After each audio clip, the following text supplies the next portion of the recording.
le débat africain, Namouri Dosso. Véritable passion sur le continent, le football fait vibrer des millions de supporters. Des compétitions locales en passant par la Coupe d'Afrique des Nations ou la Coupe du Monde. L'enthousiasme que ce sport suscite auprès des supporters africains est sans commune mesure. Mais derrière le spectacle, une question reste en suspens. Qui dirige réellement le football africain ? La CAF, la Confédération africaine de football, l'instance suprême sur le continent, est-elle véritablement autonome ou sous influence de la FIFA, la Fédération internationale de football ? Depuis des décennies, la FIFA joue un rôle majeur dans le développement du football en Afrique grâce au soutien financier et structurel qu'elle apporte aux fédérations nationales qui malheureusement manquent de soutien et de moyens. Mais cette aide a-t-elle un prix ? Oui, vous diront certaines voix qui estiment que les décisions clés de la CAF semblent directement influencer voire dicté par la FIFA. Ce partenariat est-il nécessaire, voire vital pour le foot africain ? Participe-t-il au développement de ce sport ou est-il une entrave ? La CAF est-elle sous la coupe de la FIFA ? C'est la question que nous posons dans le débat africain. Soyez les bienvenus. Et afin de nous éclairer dans ce débat sans filtre sur les coulisses du football africain et les enjeux liés à son autonomie, nous sommes en compagnie de 4 invités en ligne d'Atlanta aux États-Unis. Constant Omari, ancien président par intérim de la Confédération africaine de football. Dans un souci de transparence avec nos auditeurs, précisons que vous avez été suspendu 1 an par la FIFA en 2021. La FIFA vous accusait d'avoir reçu des avantages dans le cadre de négociations liées à la commercialisation des droits TV de compétition de la CAF. Voilà qui est dit. De Dakar, Aliou Goloko, journaliste sportif sénégalais et consultant pour la Confédération africaine de football. En studio à mes côtés, Karim Baldé, journaliste sportif et fin connaisseur du ballon rond africain, autre spécialiste du foot africain et de la lutte sénégalaise, détail important. Diassé Samb, vous êtes journaliste et reporter au service des sports et de la rédaction numérique de RFI, également auteur de Diambar, une école de la vie avec Ali Silemanli aux éditions Saraba. Bonjour à tous les 4 et merci d'être avec nous. Bonjour. Bonjour. Bonjour. Je propose que l'Assemblée générale confirme par acclamation l'élection du Dr Patrice Motsepe en tant que président de la CAF. Donc, Dr Patrice Motsepe est dûment et officiellement réélu président de la CAF pour un nouveau mandat de 4 ans, soit 2025-2029. Félicitations, Monsieur le Président, et nous vous invitons, sous les applaudissements de l'Assemblée, à venir rejoindre votre siège au Présidium et à vous adresser à l'Assemblée. C'était au début du mois de mars, lors de la réélection de Patrice Motsepe au poste de président de la Confédération africaine de football. Entrons tout de suite dans le vif du débat. Influence, ingérence, mainmise, de nombreux qualificatifs sont employés pour définir la relation entre la CAF et la FIFA. Rapide tour de table et en quelques mots, messieurs, comment est-ce que vous qualifiez les rapports entre la CAF et la FIFA ? Et surtout, expliquez-nous pourquoi. On va commencer par vous, Constant Omari. Écoutez, je confirme effectivement qu'il y a une mainmise de la FIFA sur la CAF qui atteint des proportions exponentielles, qui commence à insupporter la plupart des Africains qui estiment qu'ils doivent être indépendants dans leurs décisions, ainsi de suite. Alors voilà pour votre point de vue, Constant Omari. Je donne la parole à Karim Baldé en studio. Les relations, et Constant Omari l'a bien dit, sont trop proches aujourd'hui, je trouve, entre la CAF et la FIFA, et on parle d'autonomie dans la prise de décision. C'est bien là le problème. Quand on apprend que certaines personnes liées à la FIFA sont liées très directement aux décisions, notamment en matière financière par exemple, ça pose problème. Et moi je prendrais juste un cas, c'est le calendrier, avec justement le calendrier de la Coupe d'Afrique des Nations qui dépend pas seulement de la volonté de la CAF, mais de la volonté de la FIFA. Aliou Goloko à Dakar, est-ce que vous êtes d'accord avec ce qui vient d'être dit ? Écoutez, moi j'ai pas forcément la même lecture parce que pour la bonne et simple raison qu'à mon humble avis, la CAF fait partie intégrante de la FIFA. Donc il est de l'ordre normal des choses qu'il y ait une interactivité, pour ne pas dire une proximité entre les deux institutions. Diassé Samb. Je rejoins un peu Aliou Goloko quand il dit que la CAF est une partie intégrante de la FIFA, sauf que la subordination est un peu trop à l'extrême et que aujourd'hui on n'est plus dans dans une relation d'égal à égal. Il y a trop une mémise De la FIFA sur la CAF. De la FIFA sur la CAF qui est maintenant visible, alors qu'en d'autres temps, c'était même plus ou moins caché. Alors, justement, Diassé Samba, vous êtes l'auteur d'un article sur le site de RFI intitulé « Comment la FIFA a pris le contrôle de la Confédération africaine de football ». Vous avez recueilli les témoignages d'anciens salariés de la CAF. Que vous ont-ils dit ? J'ai reçu beaucoup de témoignages sur la mainmise. La mainmise, elle vient d'abord en premier lieu sur la désignation du président de la CAF, qui est quand même le personnage central du football africain qui dirige tout. Et quand on se rend compte que ce personnage-là, que cette personne a été élue par acclamation, même pas par vote, parce que la FIFA a tout organisé derrière, déjà, il y a un contrôle qui est total. C'est comme si la FIFA mettait son nom à lui, à la CAF. Et tous les autres personnes africaines qui avaient cette ambition-là de diriger la CAF avec peut-être d'autres priorités, d'autres ambitions, ont été plus ou moins écartés. Alors, Aliou Goloko à Dakar, vous venez d'entendre Diassé Samba. Lorsque vous entendez ce qu'il vient de dire, qu'est-ce que ça suscite en vous ? C'est l'avis ou plutôt le travail fait par Diassé Samba. Moi, j'ai peut-être une autre vision de la chose. Justement, donnez-la nous. Quelle est votre vision à ce sujet ? J'y arrive parce que pour moi, à mon humble avis, la FIFA, à ce que je sache, n'a pas mis un pistolet à la tempe des présidents de fédérations africaines pour qu'ils prennent des décisions ou qu'ils aillent dans leur sens. Et encore que moi, je ne vois pas ce que la FIFA fait de particulier pour ses associations membres, puisque tout ce qu'elle leur donne, c'est un dû. C'est quelque chose qui est égal aux 208 membres, associations membres de la FIFA. Donc, le problème se trouve peut-être au niveau des présidents de fédérations, des associations africaines, qui, eux, acceptent peut-être cette même mise. Aliou Goloko, si je comprends bien ce que vous nous dites, la CAF ne serait pas sous pression, sous influence de la FIFA. En tout cas, c'est pas moi la lecture que j'ai. Maintenant, effectivement, comme il a dit, on a eu l'épisode de l'élection du président Motsepe où la FIFA effectivement a mis les pieds dans Alors, le plat. on va revenir sur cette élection, mais juste avant, vos propos ont fait réagir Karim Baldé en studio. Karim Baldé. J'entends ce que dit Aliou Goloko, mais dans ce cas-là, au-delà du côté politique, parce que finalement, moi, ce qui m'intéresse aussi, c'est le développement du football africain et des compétitions.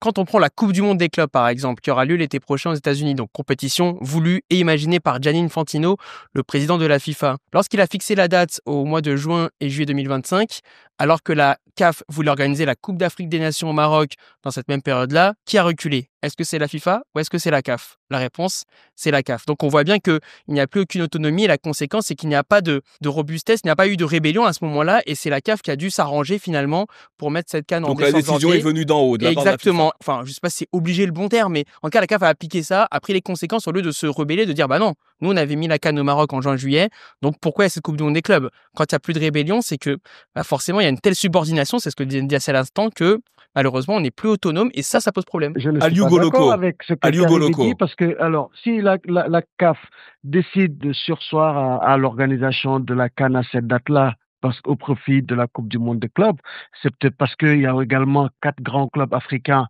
qui vont jouer cette compétition et qui, du point de vue de retombées financières, pourront bénéficier d'une manne financière qui va être injectée dans le football africain. Alors justement, messieurs, c'est un point très important. Vous avez évoqué les finances.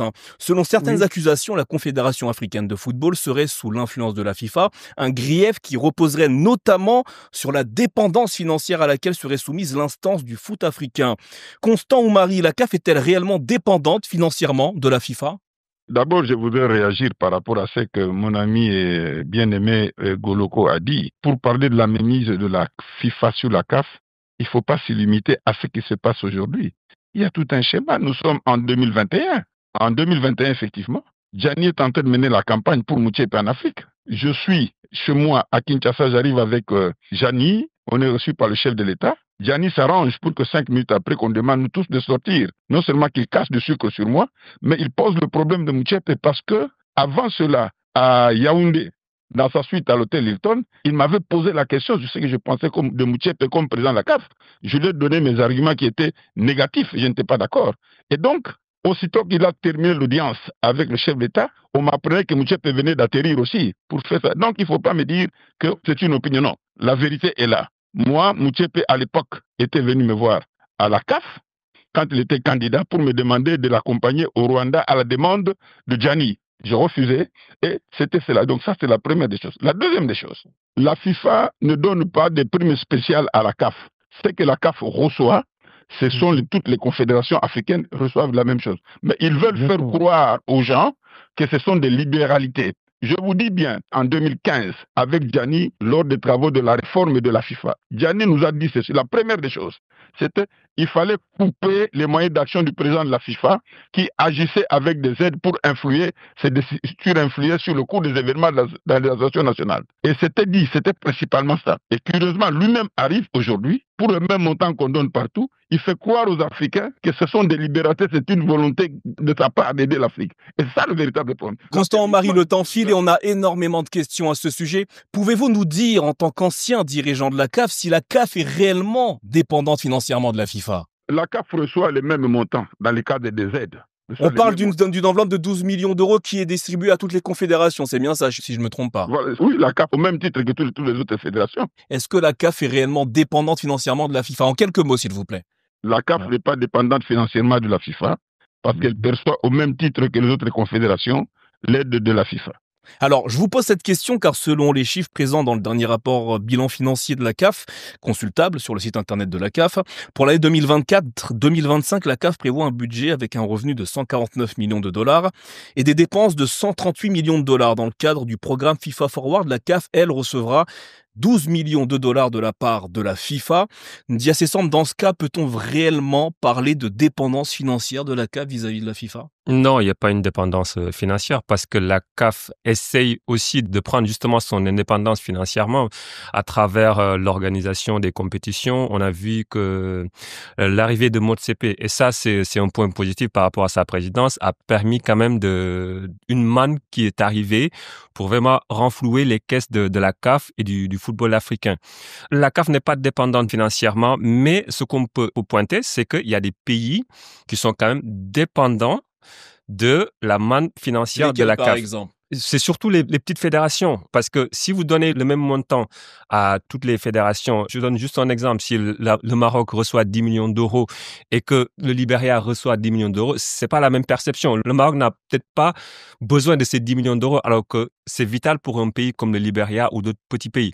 Donc c'est à travers ça qu'il y a une petite influence qui ne se voit pas forcément, et ces petits pays-là vont avoir ce besoin de montrer leur reconnaissance si jamais il y a une élection, par exemple, à la FIFA, parce que là, pour le coup, tout le monde a le même nombre de voix et que la politique de Infantino, qui a été avant la politique de Blatter, c'était aussi d'avoir tous les pays africains à leur boîte. Et comment les avoir à leur boîte? C'est avoir... En injectant de l'argent. En injectant de l'argent et en ayant le président de la CAF comme allié. Karim Baldé, d'après vous, quels sont les avantages et les inconvénients de l'investissement financier de la FIFA au sein de la Confédération africaine de football? L'avantage, c'est que ça peut aider au développement du football africain. Ça, c'est quand même un avantage. Quand il y a de l'argent frais qui arrive, on peut espérer, je dis bien on peut espérer que cet argent soit ensuite redistribué aux confédérations et puis surtout dans les programmes. On parlait du programme FIFA Forward, par exemple.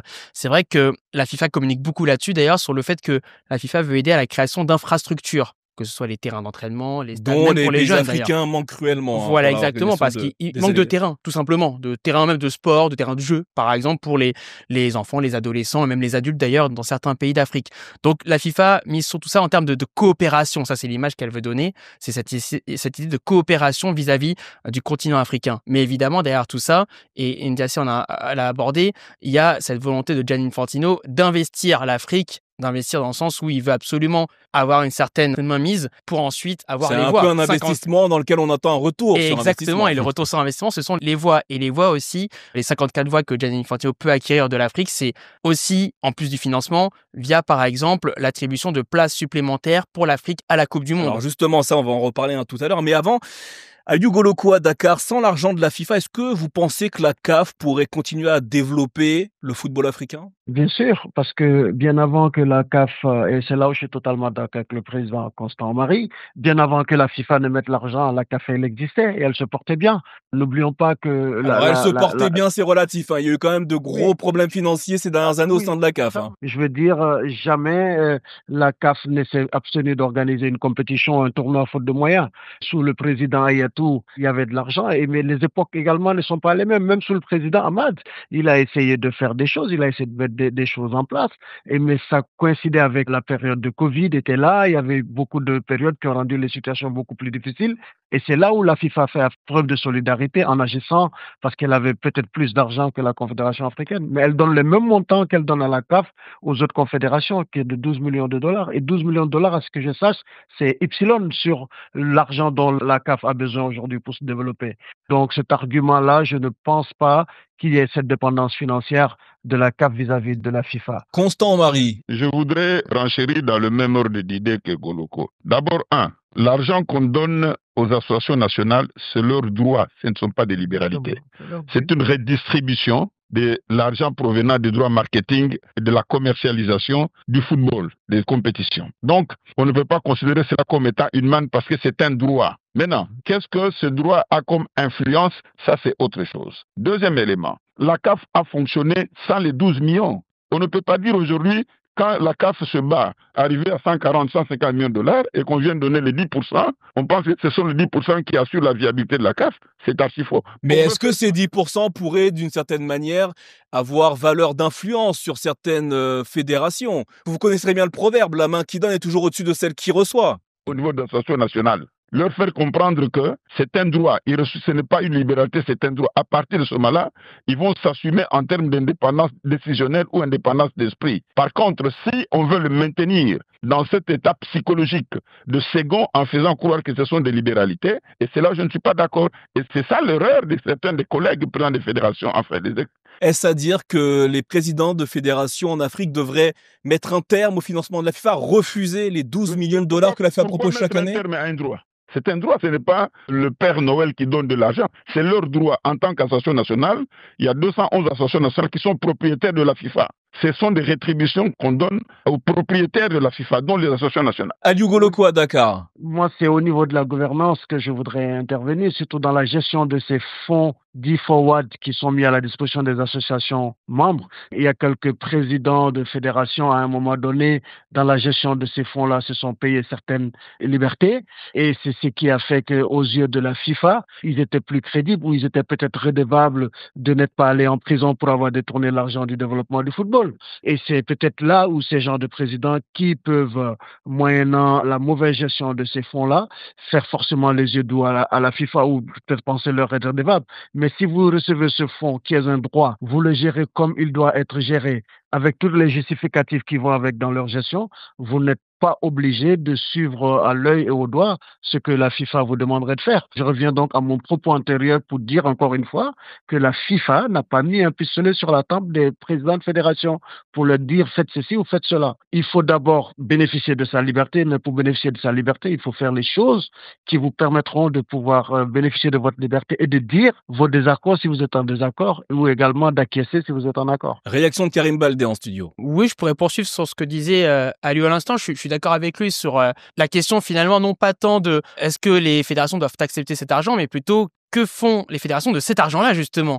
Et ça, c'est le problème. Moi, je prendrais juste un exemple. En termes de développement du football, il y a beaucoup de problèmes de stades en Afrique, et y compris, on a parlé des jeunes, mais même les stades qui doivent accueillir les matchs éliminatoires. Là, on sort d'une période des éliminatoires de la Coupe du Monde, par exemple, et sur les 54 pays en liste, combien ne peuvent pas accueillir leurs matchs dans leur pays? Ça aussi, c'est un vrai problème. Illustration avec le cas de la Guinée. Par exemple, la Guinée, là, je peux parler de ce que je connais le mieux. La Guinée n'a pas de stade homologué, mais il y a plein d'exemples qu'on pourrait citer à travers l'Afrique. Et donc, on se dit que comment est-ce possible que la FIFA donne de l'argent à la confédération qui elle-même redistribue aux fédérations et que dans le même temps, les fédérations ou les États en question ne sont pas capables d'avoir des stades, ne serait-ce qu'un seul stade aux normes. Aliou Goloko à Dakar. L'argent que la FIFA leur donne ne peut pas construire de stade. Ou si ça te construit un stade, c'est un petit stade que ça te construira. Oui. Et donc, il y a également un rôle à jouer par nos États dans la construction de leur politique sportive infrastructurelle qui vont aussi permettre à nos fédérations d'être beaucoup plus viables et d'être beaucoup plus indépendantes. Messieurs, nous allons marquer une courte pause dans ce débat africain consacré aux relations entre la CAF et la FIFA. La Confédération africaine de football est-elle sous ingérence de la FIFA? Restez avec nous. Juste après le journal, nous continuerons de poser des questions au sujet de cette relation. La CAF serait-elle devenue la division africaine de la FIFA? Nous parlerons également du bilan de Patrice Motsepe à la tête de la CAF et des pistes pour une plus grande autonomie du football africain.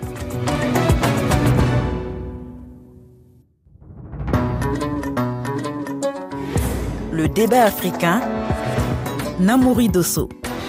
Merci d'être avec nous dans la seconde partie du débat africain sur RFI. Ce samedi, votre émission est consacrée aux relations entre la Confédération africaine de football, l'instance suprême du foot sur le continent africain, et la FIFA, la Fédération internationale de football, que certains soupçonnent d'ingérence dans le foot africain.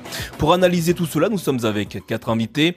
En ligne d'Atlanta aux États-Unis, Constant Omari, ancien président par intérim de la Confédération africaine de football.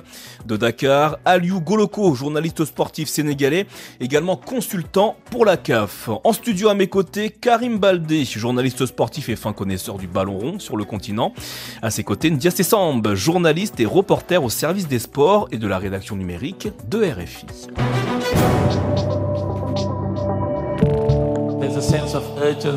Il y a un sentiment d'urgence quant à certaines mesures que nous devons prendre pour faire en sorte que le football africain soit compétitif au niveau mondial et qu'il soit également autonome. Je l'ai déjà dit, le succès du football africain dépend de ce qui se passe dans chaque pays. Je dis simplement que nous sommes très confiants dans le fait que le football africain va se développer, qu'il sera compétitif au niveau mondial et qu'il sera autonome, et que nous nous assurerons que sur le terrain, le football en Afrique sera aussi bon que les meilleurs du monde. Les membres élus et ceux qui l'étaient déjà sont là pour travailler pour le football africain. La FIFA est là aussi pour travailler pour le football africain. Une nouvelle page s'écrit, une belle page de football africain et on va tous ensemble propulser ce football au sommet du monde. Patrice Motsepe, le chef de la CAF, la Confédération africaine de football, suivi des propos de Gianni Infantino, le président de la FIFA. Avant la pause, nous parlions des soupçons d'ingérence de la FIFA au sein de la CAF et des griefs faits à la Confédération africaine de football quant à son indépendance. Je vous propose que l'on s'intéresse aux 2 ou 3 figures qui chapeautent le football en Afrique. Il y a bien sûr le Sud-Africain, Patrice Motsepe, président de la Confédération africaine de football, Gianni Infantino, dirigeant italo-suisse de la FIFA, mais également Véron Mosengo Omba, le secrétaire général de la CAF. J'aimerais que l'on revienne sur les liens qui unissent ces 3 hommes. Commençons par le duo Motsepe-Infantino, dont les relations sont perçues comme très étroites, peut-être trop étroites. Constant Omari aux États-Unis, selon vous, qu'est-ce qui caractérise les rapports entre ces 2 hommes ? Ils sont tous liés à Gianni. C'est ce qui le caractérise, voilà. Les relations entre Gianni et Motsepe, ça a été une relation d'intérêt qui est venue plutôt de Gianni parce que, encore une fois, Gianni, son but, c'est d'avoir une CAF qui soit à la disposition de la FIFA. Donc, comment faire ça? C'est avoir une personne qui puisse être avec lui. Donc, c'est pour ça qu'il est allé chercher Motsepe pour que celui-là fasse de la CAF une entité Est-ce à dire que Patrice Motsepe est l'homme de la FIFA au sein de la CAF? Le véritable homme de la FIFA au sein de la CAF, c'est Véron Mosengo. Lui, pour le coup, c'est un ami véritable de Gianni. Ils se sont rencontrés en Suisse. Véron Motsepe a la nationalité suisse, même s'il a des origines congolaises. Mais il a été formaté, biberonné à la gestion des affaires en Suisse. Donc, quand Gianni a fait élire Motsepe, il a eu besoin de quelqu'un qui soit aussi à côté pour pouvoir gérer de loin aussi la CAF. Donc, Véron était vraiment l'homme idéal pour ça. Karim Baldé, est-ce à dire que Patrice Motsepe, le président actuel de la CAF, serait uniquement un exécutant des décisions de la FIFA au lieu d'être le premier défenseur des intérêts du football africain? C'est ce que certains pensent. Après, on peut être un peu plus nuancé parce que pour mettre au crédit quand même de Patrice Motsepe, c'est cette vision de business justement autour des droits de retransmission, des partenaires sponsoring. C'est vrai que la CAF a passé un cap en termes de business au cours du premier mandat de Patrice Motsepe. Donc ça, on peut quand même lui donner ça clairement à son crédit. Après, c'est vrai que je rejoins Ndiassé sur le rôle de Véron en fait. C'est lui le rouage et d'ailleurs à tel point que quand il est devenu secrétaire général de la Confédération africaine de football, on a l'impression que c'est un peu l'œil de Moscou finalement, ou l'œil de Zurich si on peut dire ainsi, parce que Zurich c'est là où se trouve le siège de la FIFA. C'est là où toute la question du débat africain d'aujourd'hui se pose. C'est que justement, quand on a un insider à ce point-là de la FIFA au sein de la CAF, quelle est la marge de manœuvre réelle de la CAF et donc de Patrice Motsepe pour toutes les décisions? C'est là où ça pose problème. C'est pas que la FIFA ait un regard parce que c'est le jeu de la politique finalement, c'est la géopolitique, nous ne sommes pas naïfs, mais c'est qu'il y ait des personnalités comme Véron Mosengo qui soient à ce point ancrées dans la Confédération africaine, vu son amitié de longue date avec Gianni Infantino. Alors, je vais me faire un peu l'avocat du diable. Si la collaboration entre Motsepe et Infantino permet d'attirer plus d'investissements et de structurer le football africain, n'est-ce pas positif pour le continent, Constant Marie? Le président de la CAF, il doit être regardé dans quel sens? Si nous analysons, il vient de passer 4 ans à la tête de la CAF, il n'a pas mis les pieds au siège de la CAF, pas plus de 4 ans. Alors, c'est une des critiques qui revient souvent, c'est son absence au Caire, au sein du bâtiment de la CAF. Ça signifie qu'il ne suit pas de près les affaires de la CAF. Une absence. Mais vous êtes sûr qu'il ne suit pas de près les affaires de la CAF? Vous êtes sûr de ça? Je vous dis que dans 4 ans, tu ne peux pas être président de la CAF et dans 4 ans, ne pas passer même 4 fois au siège. Ça signifie que vous laissez la marge de manœuvre au secrétaire général, ce qui justifie ce que Baldé venait de dire tout à l'heure, qui est l'œil de Moscou, effectivement, et qui travaille. C'est ça la réalité. Aliou Goloko à Dakar, est-ce que vous partagez les propos de Constant Marie? Non, pour la bonne et simple raison. Pour moi, il y a eu une nouvelle gestion au sein de la Confédération africaine de football. Elle n'efface pas les progrès qui ont été faits antérieurement et c'est important de le préciser que sous Hayatou, il y avait un minimum garanti de 1 milliard. Quand Ahmad est arrivé, je vous l'ai dit, il a essayé de faire de son mieux, mais il n'a pas eu la chance de tomber sur une période assez florissante comme avant ou maintenant. Mais par contre, et ça, on ne le dit pas assez, et c'est faire injustice à la gouvernance du président Ahmad, si aujourd'hui la CAN est devenue aussi attractive, elle rapporte de l'argent, c'est parce qu'à un moment donné, Ahmad contre tous, avec son comité exécutif à l'époque, a décidé de faire passer la CAN de 16 à 24 équipes. Les gens ne l'avaient pas compris à l'époque, mais aujourd'hui, c'est ça qui nous donne un tournoi aussi viable, un tournoi aussi attractif et qui même aujourd'hui est au-delà de certains standards internationaux. Il faut également le préciser. Donc pour vous, si je comprends bien, Aliou Goloko, la proximité entre Infantino et Motsepe est un avantage pour le football africain. Ben oui, à partir du moment où les deux entités qui sont quasiment pareilles, parce que je le disais au début, la CAF est partie intégrante de la FIFA, peut permettre de faire bouger les lignes, de donner plus de possibilités à l'Afrique, on est preneur. Pourquoi vouloir les diviser si derrière un accompagnement ou un compagnonnage peut profiter au football africain, à ses infrastructures, aux personnes qui l'animent au quotidien. Réaction de Nia Cessan. Moi, je pense qu'il y a quand même une symbolique qui est là, c'est que tu ne peux pas décider du destin du football africain à Zurich. Je pense que si la CAF veut être autonome, si les Africains veulent être autonomes, prendre leurs décisions pour le bien de leur football, on doit leur laisser ce choix-là. Mais c'est à eux de le prendre. C'est un choix qui leur appartient. Maintenant, est-ce qu'ils l'appliquent? Ça, c'est une autre question. Il n'y a pas de choix à faire. Ils sont propriétaires, destinataires de leur football. C'est eux qui doivent en décider de ce que cela doit être. Encore une fois, on revient sur la question. La FIFA est la patronne de la CAF. D'accord. La CAF peut bien prendre ses décisions, mais avec quelles conséquences? Je veux dire, quand on revient à l'élection de Motsepe en 2021 et qu'il y a 4 candidats qui sont là, qui veulent être président, et qu'on fait tout pour que le candidat de la FIFA passe, donc il y a un problème. Si je prends l'exemple d'Augustin Senghor, qui est président de la Fédération sénégalaise de football, qui voulait aller jusqu'au bout pour se présenter avec un programme, avec des objectifs, mais ça n'allait pas avec la FIFA.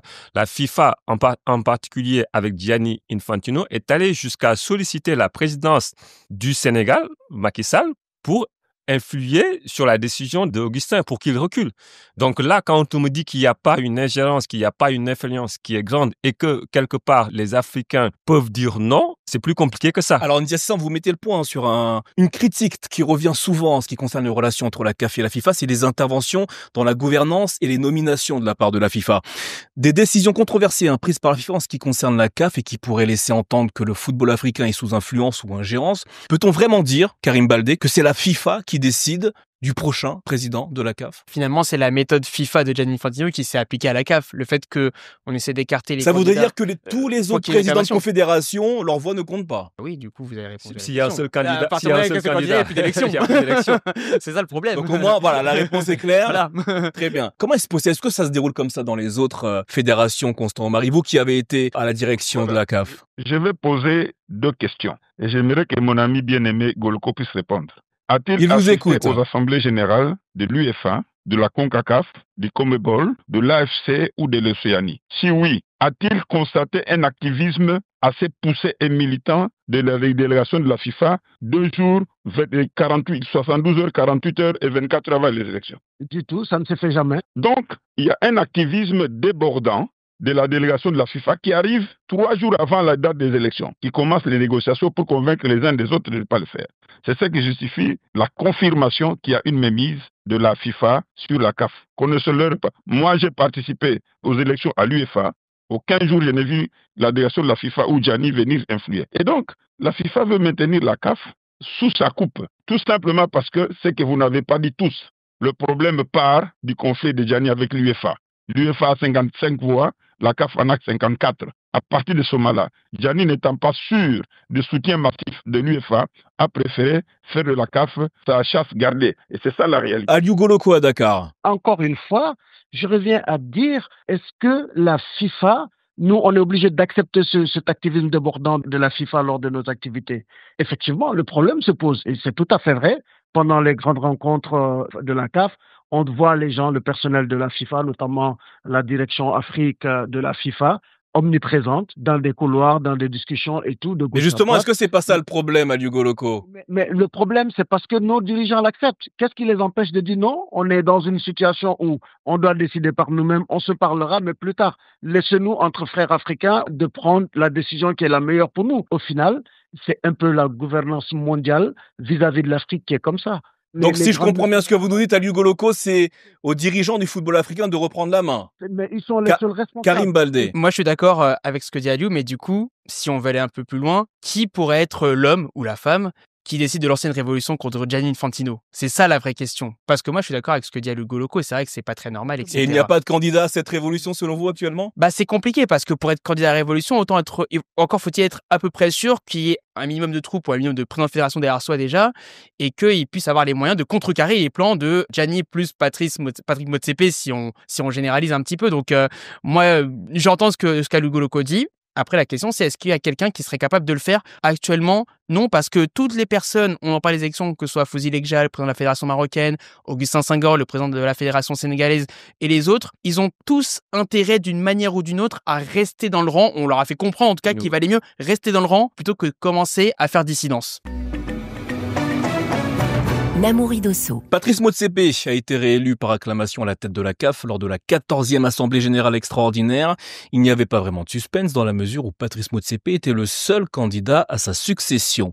Lors de sa première réélection, c'était en 2021, Patrice Motsepe avait fait pas mal de promesses en ce qui concerne la modernisation du foot africain. Diassé Samb, vous qui travaillez et qui suivez l'actualité du foot africain, avez-vous observé des avancées concrètes pendant son premier mandat? Ah oui, ça se voit très très bien. Quand Motsepe arrive et qu'il insuffle un nouveau souffle, une dynamique économique, parce que le fait d'être un homme d'affaires richissime qui a réussi aussi dans les affaires, ça a permis aussi de diriger la CAF comme une entreprise pour que les bénéfices... Alors justement, en parlant des bénéfices, augmentation des places africaines en Coupe du Monde, augmentation des dotations financières des compétitions africaines. Pour la CAN en 2023, le vainqueur a remporté 7 millions de dollars contre 5 auparavant. Quelles que soient les critiques vis-à-vis de Patrice Motsepe, quand on voit son bilan, ses réalisations, n'est-ce pas une chance pour le foot africain? Dans sa gestion, on peut dire ça, même au-delà de sa gestion, même par rapport à son image, Patrice Motsepe, c'est quelqu'un qui incarne quand même, au-delà des autres présidents qui étaient là, où il y a eu souvent des affaires de corruption, des affaires pas très claires, qui sont tous en lien avec l'argent. Motsepe, lui, il est arrivé, il n'a pas de salaire, il paye tout. Précisons que c'est un Sud-Africain qui est quand même milliardaire. Oui, qui est milliardaire. Donc, c'est pas la CAF qui va l'enrichir. Il n'a pas besoin de l'argent de la CAF. Donc, à partir de là... Mais n'est-ce pas un des meilleurs moyens de lutter contre la corruption au sein de la CAF? De nommer un milliardaire à sa tête. Vous voulez me faire dire, en fait, que la nomination de Patrice Motsepe est une bonne chose pour la CAF. Non, je pose la question, n'est-ce pas une chance pour la CAF? Ça dépend avec quelle prise on le voit. Moi, j'aurais bien aimé que sa nomination se fasse dans les règles de l'art, que ça soit avec plus de transparence, avec une élection, et qu'on puisse vraiment sentir le fait que c'est des Africains qui tiennent la CAF et qu'il n'y ait pas une norme derrière eux. Aliou Goloko, vous ne pensez pas que la présidence de Motsepe peut être une chance pour le développement du football africain? Il arrive à une bonne époque et il a fait un excellent travail, c'est indéniable. Et aussi pour être juste, c'est l'occasion de saluer le travail titanesque qui a été fait par M. Véron Mozengo. Parce que c'est lui la cheville ouvrière de cette confédération africaine de football. Constant Omari, quel regard portez-vous sur l'action et le premier bilan de Patrice Motsepe? Écoutez, le premier bilan sur le plan financier, c'est-à-dire qu'il a renfloué les caisses, quoique lors de la dernière présentation du rapport financier, je crois qu'il s'est posé un problème et le président de la commission financière n'avait pas terminé la présentation. Sur le plan organisationnel des compétitions, cela pose un sérieux problème. Et puis le Tchad aussi, il ne faut pas l'oublier, parce que le Tchad qui aurait dû avoir lieu en février se retrouve au mois d'août, on l'espère, avec de gros retards dans la construction des stades. Messieurs, on arrive bientôt à la fin de cette émission. J'aimerais quand même qu'on termine avec les solutions qui pourraient permettre au football africain d'être plus autonome, d'être plus indépendant. Selon vous, quelles pourraient être les pistes pour une meilleure autonomisation de la CAF? Niasse Samba. C'est compliqué d'analyser cela. En fait, la base, ce serait déjà essayer d'avoir son indépendance avec la FIFA. Et le premier geste de Motsepe, s'il veut vraiment avoir un peu plus de crédibilité, c'est de se séparer de Véron Mozengo. Parce que ce que Véron fait, je pense qu'il y a d'autres cadres africains qui pourraient aussi le faire. Donc, la base est là. Les caisses sont remplies. Il faut maintenant s'assurer que du point organisationnel, qu'on puisse vraiment tenir toutes les promesses. C'est ça qui est le plus compliqué. Mais quand on a la base qui est les finances, je pense que le reste va suivre. Karim Baldé. Oui, parce qu'on parlait de chance, le fait, enfin, je reprends vos mots, Namori Dosso. C'était une question. Bien sûr, mais ça dépend de quoi on parle. Si on parle de la Coupe d'Afrique des Nations, la compétition majeure, oui, ça s'est développé, oui, il y a plus de revenus, il y a plus de droits télé, il y a plus de pays qui retransmettent la CAN, ça c'est très bien. Mais le reste, les compétitions de clubs par exemple, on n'a pas parlé, la Ligue des Champions, la Coupe de la Confédération, le football féminin, ça c'est un bon point parce que ça se développe, mais il y a beaucoup d'angles morts pour l'instant en termes de développement du football en Afrique, et notamment sur les compétitions de clubs. On se souvient que la FIFA voulait lancer la Super League, ce qui a donné la Africa Football League. Pour l'instant, avec une seule édition, on ne sait pas si on aurait une deuxième. Exactement, une édition à 8 équipes et maintenant on n'en entend plus parler. Donc les compétitions de clubs, ça va être l'une des priorités à mon avis du second mandat de Patrice Motsepe, et je pourrais rajouter également que en termes d'autonomisation, d'autonomie vis-à-vis de la FIFA, il y a une chose à faire, c'est le calendrier. Pardonnez-moi, mais on ne comprend pas le calendrier de la CAF. Pourquoi? Parce qu'il n'y a pas de calendrier de la CAF, c'est-à-dire un calendrier sur 4-5 ans où on puisse fixer toutes les compétitions. Pas seulement la CAN des seniors, mais aussi toutes les compétitions, la CAN U20, on en parlait avec Constant Marie, le championnat d'Afrique des Nations, etc., etc. Il va falloir un calendrier clair sur 4-5 ans. Si l'UEFA le faire, la CAF peut le faire, et à ce moment-là, la FIFA, peut-être qu'elle aura moins à dire pour placer ses compétitions quand elle le souhaite. Si on réussit sur ONA déjà, je pense que ça serait... Je sais bien, c'est un souhait, c'est un souhait. Enfin, on va entendre Aliou Goloko à Dakar. Selon vous, Aliou Goloko, qu'est-ce que la CAF doit faire pour être plus indépendante et plus autonome? Il faut améliorer la gouvernance. Il faut travailler sur les infrastructures et ça, c'est le rôle de nos États. Mais au-delà de tout, il y a une grosse amélioration au niveau du prize money. Dans les compétitions CAF, c'est beaucoup amélioré. Il y a le football féminin qui a créé sa Champions League, il y a le football scolaire, il y a de nouvelles compétitions qui arrivent. Donc, il faut améliorer notre gouvernance, il faut renforcer les infrastructures. Et je ne suis pas du tout d'accord avec Ndiassé parce que vous ne pouvez pas sortir les enfants de la diaspora de l'Afrique. Véron est congolais. Il est né au Congo, il a grandi au Congo. Il va falloir conclure, Aliou Goloko. Il va falloir conclure. Après ses études supérieures. Constant Omari. Il faut améliorer la gouvernance. Ça, c'est la chose la plus importante. Améliorer la gouvernance signifie que il faudrait que le président de la CAF puisse confirmer. Et va-t-il continuer avec Véron Mozengo ou bien il y aura un nouveau secrétaire général? La deuxième des choses, il faut développer des relations adultes maintenant avec la FIFA. La troisième des choses, il faut dépolitiser le football africain et permettre à ce que les associations soient indépendantes dans leur fonctionnement réel. Quatrième chose, les compétitions. Il faut travailler sur les calendriers. Aujourd'hui, la CAF n'est pas en mesure de nous produire un calendrier sur 3-4 ans. Donc, je pense qu'il faudrait aujourd'hui avoir un calendrier de compétition qui puisse effectivement tenir compte de tout cela. C'est vrai, le prize money a augmenté, c'est bien. Il faut continuer ce travail-là. C'est tout à fait normal parce que c'est ça l'objectif du développement du football. Merci Constant Marie, merci à tous les quatre d'avoir apporté vos regards et vos analyses sur ce débat qui concerne l'autonomie et l'indépendance du football africain vis-à-vis de la FIFA.